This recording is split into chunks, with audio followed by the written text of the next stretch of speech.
दिल्ली में चुनावी पारा अपने चरम पर है। हर प्रत्याशी ने पूरी ताकत से जनता का दिल जीतने की कोशिश की है।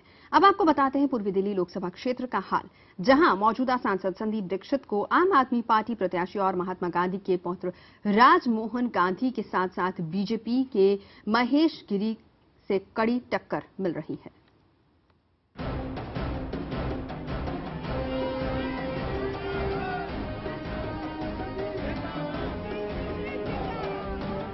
आर्ट ऑफ लिविंग के जरिए आध्यात्म की डोर थामकर राजनीति के मैदान में उतरे महेश गिरी अब नए रंग में हैं। वे बीजेपी के टिकट पर पूर्वी दिल्ली से लोकसभा चुनाव लड़ रहे हैं। वे कभी जनता को मोह माया छोड़कर ध्यान लगाने का उपदेश देते थे, लेकिन आज उनका ध्यान पूरी तरह से जनता के वोट पर है। मोदी नाम के सहारे और विकास के नारे के दम पर चुनावी नैया पार लगाने की जुगत भिड़ा रहे महेश गिरी का दावा है कि कांग्रेस प्रत्याशी संदीप दीक्षित को ना शीला दीक्षित का बेटा होने का फायदा मिलेगा और ना आपके प्रत्याशी राजमोहन गांधी को महात्मा गांधी का पोता होने का।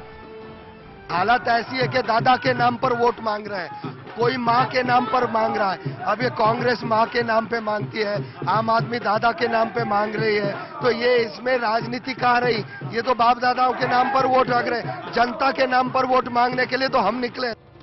उधर 2 बार से सांसद संदीप दीक्षित सीधे बीजेपी प्रत्याशी को अपना मुख्य प्रतिद्वंदी बता रहे हैं। हालांकि विधानसभा चुनाव के नतीजे बताते हैं कि आम आदमी पार्टी उनकी राह में बड़ी बाधा है, जिसमें पूर्वी दिल्ली लोकसभा सीट में आने वाली 10 विधानसभा सीटों में से 5 पर जीत हासिल की थी। यहां की 3 सीटें बीजेपी के खाते में गईं। कांग्रेस को सिर्फ 2 सीटें मिली थी, लेकिन संदीप अपने डर को जाहिर नहीं होने देना चाहते। आपको लगता है कि बीजेपी से लड़ाई है या आम आदमी पार्टी? बीजेपी से लड़ाई है। आम आदमी पार्टी कहीं पे है? आम आदमी पार्टी तो विधानसभा चुनाव में भी वोटों के हिसाब से पूरी इस दिल्ली में तीसरे नंबर पे थी, हमसे पीछे थी, और तब से अब में तो उनका गिराव भी आया बहुत ज्यादा, तो स्वाभाविक है कि वो तो और ज्यादा तीसरे नंबर पे चले गए। बहरहाल महात्मा गांधी के पौत्र और आम आदमी पार्टी के उम्मीदवार राजमोहन गांधी नया इतिहास रचने का इरादा जता रहे हैं। वो झुग्गी झोपड़ियों और मुस्लिम बहुल इलाकों पर खास तौर पर ध्यान दे रहे हैं। उनका दावा है कि इस क्षेत्र में नतीजे विधानसभा चुनाव की ही तरह होंगे, यानी जीत आपके ही खाते में दर्ज होगी। जो कांग्रेस सरकार और बीजेपी की एमसीडी ने जो उपलब्धियां नहीं दी हैं, जो तकलीफें हैं, वो ही तो सबसे बड़ा आधार है। तो लोग बहुत दुखी हैं, पीड़ित हैं, तो वो तो बात वो खुद ही जानते हैं, उसके बारे में मुझे बताने की जरूरत नहीं है बस। लेकिन मैं ये उनको बताना चाहता हूँ ये कि हमारे आम आदमी पार्टी आपकी ही पार्टी है, और वो सब यहाँ तो सभी हमारे ही साथ हैं।